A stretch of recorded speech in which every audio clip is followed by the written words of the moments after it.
करें, हम लड़े हैं, डीएम से लड़े हैं। सर आप तो घर जा रहे, छात्र सब वहाँ बैठे हुए, उसको कैसे समझाएंगे सर? छत कैसे जाएंगे? छात्र का नेतृत्व तो मैं नहीं कर रहा हूं, मैं एक शामिल था उसमें। अब छात्र लोग जो कर रहा है करें, लेकिन नॉर्मलाइजेशन की मांग अभी तक मेरी अडिग है और अडिग रहेगी। तो लॉ एंड ऑर्डर खराब हो रही थी, उसके कारण हमको बुलाया गया, और बुलाया गया तो जो लीगल नोटिस था, लीगल नोटिस का सारे जवाब हम लोग दे दिए।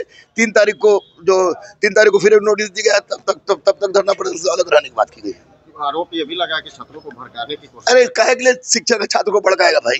शिक्षक छात्र को पढ़ाता है, भड़काता नहीं है। ये छात्रों की अपनी समस्या थी, इसमें नॉर्मलाइजेशन का हम लोग विरोध कर रहे थे 30 अक्टूबर से ही, और अभी भी कर रहे हैं और करते रहेंगे। और यहाँ क्या कहा गया? यहाँ जो भी सूचना था, जो हमसे पूछा गया, पूछने का मैंने जवाब दिया। उसके बाद एसडीएम साहब ने स्पष्ट रूप से कहा कि 3 तारीख तक आपको लेके आना है। दूसरा नोटिस जो मिला है, 3 तारीख को आप सशरीर उपस्थित होइए, और उस बीच में किसी भी तरह का धरना प्रदर्शन में जाने की मनाही। प्रोटेस्ट के अभ्यर्थी क्या कहना चाहेंगे? प्रोटेस्ट के अभ्यर्थी से कहेंगे कि शांति पूर्वक अपना बनाए, और निश्चित रूप से नॉर्मलाइजेशन की बात मैं कर रहा हूँ और करता रहूंगा। बच्चों के लिए मैं था, हूँ और रहूंगा। फंडिंग की भी बात सामने आई है। I don't know, I have no idea about the funding, कौन कर रहा है क्या नहीं कर रहा है, आई डोंट नो।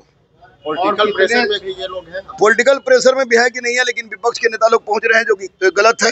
जब पक्ष में रहते हैं तो नहीं पहुंचते हैं, विपक्ष है तो पहुंचते हैं, ये गलत है। पक्ष वाले भी तो नहीं आ रहे सर। पक्ष वाले नहीं आ रहे तो पक्ष वाले के पास लड़के बात करें, उनसे बात करें। अब पक्ष वाले नहीं आ रहे, क्यों नहीं आ रहे हैं, तो विपक्ष वाले क्यों आएंगे? और कितने शिक्षक है जिनको मुझे कोई आइडिया नहीं है, मेरे पास था, मैं आ गया। और कितने शिक्षक है उसके बारे में मैं नहीं जानता। तो आप 3 तारीख तक नहीं जाइएगा?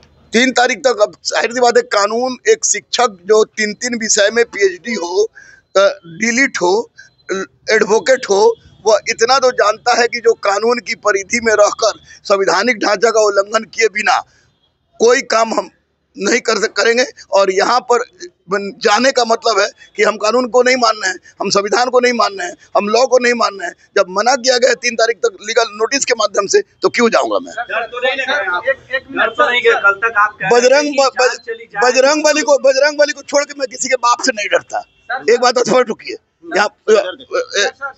यहाँ छात्रों से मिलने के लिए प्रशासन की टीम गई थी, एसडीएम साहब गए थे। एसडीएम साहब ने कहा कि चलिए आपको हम मिला देते हैं चेयरमैन से, यूपीएससी के चेयरमैन। उनकी एक ही मांग है। ये छात्र लोग कह रहे हैं कि नहीं, हम मिलेंगे तो सीएम से मिलेंगे।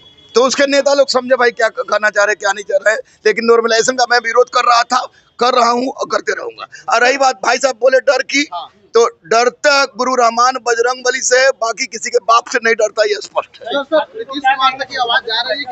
की मांग पूरी हो, छात्र की मांग पूरी हो, नॉर्मलाइजेशन लागू नहीं हो, यही सबसे बड़ी मांग है। रिजल्ट कैसे देगा ये लोग दो परीक्षा का? ये अध्यक्ष समझे, इसलिए तो मैं नॉर्मलाइजेशन का विरोध कर रहा हूँ, परसेंटाइल का विरोध कर रहा हूँ। वो भी कह रहे हैं कि हम जो है नहीं लागू कर रहे हैं नॉर्मलाइजेशन। कैसे रिजल्ट? दो तरह से कैसे परीक्षा ले रहे हैं? दो तरह से परीक्षा क्यों ले रहे हैं? ये परीक्षा इससे, वो उनका कहना है, ये परीक्षा इसलिए ली जा रही है क्योंकि परीक्षा जो है बाबू परीक्षा परमार साहब, सचिव साहब और एग्जामिनेशन कंट्रोलर झूठ बोलते हैं।